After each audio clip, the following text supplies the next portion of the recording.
गरीब आदिवासी अध्युषित जिला भाव में मयूरभंज जिला परिगणित होता बेले सबुबले शोषण शिकार होती एठारे अधिवासी मैंने आउ बड़ बड़िया मैंने ऊपर को ऊपर चढ़ार लगती। तेरे एमती एक घटना देखा मिली मयूरभंज जिला रासगोविंदपुर तहसिल अंतर्गत पाटगड़िया गाँव।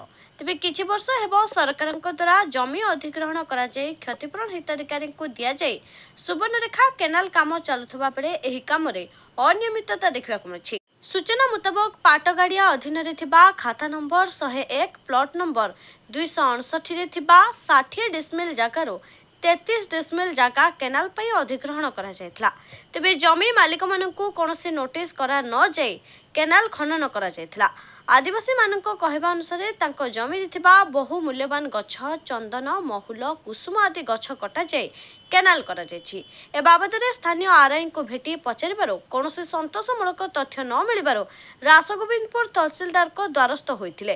तेबे रासगोविंदपुर तहसीलदार उपेंद्र कुमार दास को लिखित अभियोग जागा मालिक माने प्रदान करथिले। तेबे तहसीलदार गणमाध्यम आगे प्रतिक्रिया रे कहिथिले कि यथासंभव आईन अनुसार सहयोग करिवे। निर्मल चंद्र सोरेन कौन अभियोग रही? अभियोग रही सर आमर 259 प्लॉट रे पाटगड़िया मौजा रे गोटे केनाल खोली देइछंती। आमे कोनोसी नोटिस पाई नाहु कि कोनोसी पेमेंट भी पाई नाहु। ए विषय रे आमे जेते बेले आमर स्त्री लोक माने आसिले महुल उड़ेइबा पई महुल सीजनटा जेते बेले वर्तमान आमर सर 15 टा खंडे महुल गछ थिला। तो महुल कुड़ेइबा को आसीबारो देखले जे किछि गछ भी नाही। चंदन गछ भी आमर 100 पाखापाखि थिला। आउ ए विषय रे जेते बेले आम स्त्री लोक माने कहले जे आम जमी रे केनाल खोला हिची तो आमे जाई कि आरआई ऑफिस रे जोगाजोग करलु। आरआई ऑफिस रे कहले जे बाबू आमे विषय रे आपन को किछि कहि परिबोनी तहसील ऑफिस रे जोगाजोग करंतु। तहसील ऑफिस रे जाई कि जोगाजोग करिवारो से कहले ए विषय रे आम पाखरे भी कोनोसी कागजपत्र नाही। आपण जलसेचन विभाग को जानतु बारिपदार ऑफिस अछि मरगाबाड़ी गुलै रे सेठी आपण जोगाजोग करिवे। सेठी जाई कि आमे बोलारो से नोटिस तो मिली नाही हमको कि पेमेंट भी कौन सी मिली नाही बोली से देखि कि हमको कहले। तो आपनकर केते जगह केनाल नै निजे अपन आमर सर से पटारे अछि 9 एकर समथिंग केते जगह अछि किंतु आमर जो प्लॉटटा जाईची सेथिरे 60 डिसमिल जगह अछि सेतकी जाईची सर। तो कोन दाबी रखियो सर? दाबी सर हमको लक्षे टंका लेखा डिसमिल दिया जो वाली कहूचु। आउ आमर जेतकी गछ थिला सेई गछ बाबत को हमको 20,000 टंका लेखा पार गछ रे क्षतिपूरण दिया जाऊ। यदि नदी जाई ताले आपन कोन करिवे बोली आसु? 7 दिन भितरे यदि हमको सर पेमेंट कोन न मिले ताले आमे कार्यटी को बंद करिवु। कोन नाम देखो? मो ना होची पार्वती सोरेन। कोन अभियोग रही? आमर जे डाही खुड़ा हेची तापर हमको किछि जणाई नाहंती कि नोटिस ना फोटिस किछि देई नाहंती। आमे तो किछि जानि पारलुनी।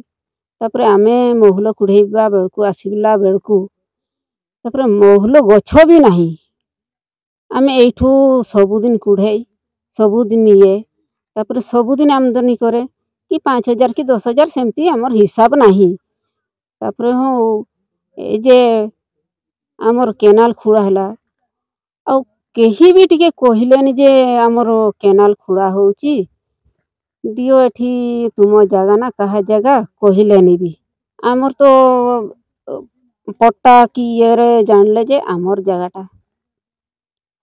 जगहटा के बोली कही आमे आज आसीचु सेई अभियोग नबा पई। कोन दाबी करियो? आमर दाबी करबा जे एतेगा गछ पत्र महुल गछ चंदन गछ कि नीम गछ सेगा नष्ट होला सेई पई कहूची जे आमर बहुत दाबी। और जगह बाबत को कोन दाबी करियो? जगह बाबत को आमर लक्षे कि लक्षे 30 सेई पारे मु तो सेमती हिसाब भी जानेनी। तापरे सेमती करी कि आमर नबा न हेने होबनी काम बंद कर दबा। कौन कह सर आम जो देखिलु जो आदिवासी परिवार पखापाखि 19टा परिवार तांकर 60 डेसिमिल जगह स्वप्नरेखार जोर जबरदस्त केनाल हो किसी नोटिस है कि किसी कंपनसेसन पाई ना कौन कह धन्यवाद। आज जो लोक मैंने आज आसते जे गोटे ग्रीवेन्स नहीं जे सुवर्णरेखार जो प्रोजेक्टा जाऊँगी आज पर दी माने आरटी मानकर ग्रीवेन्स रोचे जे सही प्रोजेक्ट माने सही तांकर जो प्लॉट नंबर अच्छी 259 प्लॉट नंबर खाता नंबर 101 तांको किसी माने कंपेनसेशन मिलनी कि तांको बिना नोटिस रे सही माने प्लॉट उपरे माने केनालटा कंस्ट्रक्शन चली आपण मान थ्रू रे ये न्यूज़टा मो पाखु आसिला मुझे आपको धन्यवाद देवी जे यही माने गरीब लोक मानकर माने ग्रीवेन्सटा को आपण माने मो पाखरे पहुँचाई एथिरे मु तदंत करी जे जो सुवर्णरेखार प्रोजेक्ट जो मैंने अच्छा कनसर्न ऑफिशियल मैंने रिगार्डिंग लैंड शेड्यूल रिगार्डिंग गोटे रिपोर्ट मागिबी जे एक्चुअली एथिरे माने एक्चुअली रियलिटीटा कौन आज पर दी ग्रीवेन्स जो माने आरटी माने दौरान तांकर किसी से माने माने माने डिप्राइव्ड होती कि कौन होती से लैंड रिगार्डिंग कहीं से कंपेनसेशन मिलानी तो ये ग्रीवेन्सर सत्य विषय में कनसर्न माने सुवर्णरेखा प्रोजेक्टर अधिकारी मैं जनइबी ता सहित तांको पाखरु जो रिपोर्टटा आसीबो सेटा को मधे मु हायर क्वार्टर को इंटीमेट करी इनफॉरमेशन नेबी आज पर रूल गाइडलाइंस जहाँ गवर्नमेंट अच्छी जदि आम बेनिफिशियरी मैंने जो मैंने कंप्लेन देइछंती से माने जदि एग्रीमेंट होइतांती आईन अनुसार जहाँ हो पार गवर्नमेंट तरफ सेटा कार्यानुष्ठान निया रासगोविंदपुर उत्कल केसरी पार्क रिपोर्ट ज्योति प्रभा न्यूज।